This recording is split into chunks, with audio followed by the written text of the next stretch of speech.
Hi friends, మా మేనకోడలు ఓణీ ఫంక్షన్కి అయితే మా ఫ్యామిలీ అంతా కలిసి పూలమాల అయితే కట్టేస్తున్నామండి. ఒక పక్క మల్లెపూలు, ఒక పక్క కనకంబరాలు, అలాగే మరొక పక్క మల్లెపూలు, కనకంబరాలు, అలాగే ఈ ఆకులు అయితే తెచ్చారండి. పిచ్చి ఆకులను సరే పక్కన పడేశారు. ఒక పిన్నేమో చకచక పూలైతే మాల కట్టేస్తుంది, మరొక పిన్ అయితే చకచక అనేసి పూలైతే అందించేస్తుందండి. అక్క చెల్లెలు ఇద్దరు కలిసి పూలైతే కట్టేస్తున్నారు.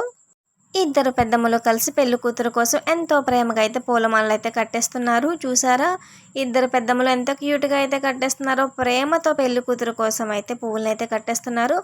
అలాగే మరొక పక్క మా వదిన, మా పెద్దత్తయ్య, అలాగే మా చిన్ని బాబు. నేనైతే వీడియో తీస్తున్నాను. మా అందరి పిచ్చి చేష్టలు చూస్తూ మా అన్నయ్య అలా స్టన్ అయిపోయారు. చూసారు ఎంత చక్కగా అయితే పూలమాలలు వచ్చేసాయో. మా పిన్ని ఓ పక్క స్నాక్స్ తింటుంది, మరో పక్క అయితే పూలైతే అందించేస్తుంది. మా పెద్ద అత్తయ్య, మా వదిన అయితే ముచ్చట్లు అయితే పెట్టేశారు. అలాగే వాళ్ళిద్దరూ ఓ పక్క, వీళ్ళిద్దరూ ఓ పక్క పూలమాల కట్టేస్తున్నారు. నేనైతే వీడియో తీస్తున్నాను. వీడియో నచ్చితే లైక్ చేయండి. Thank you.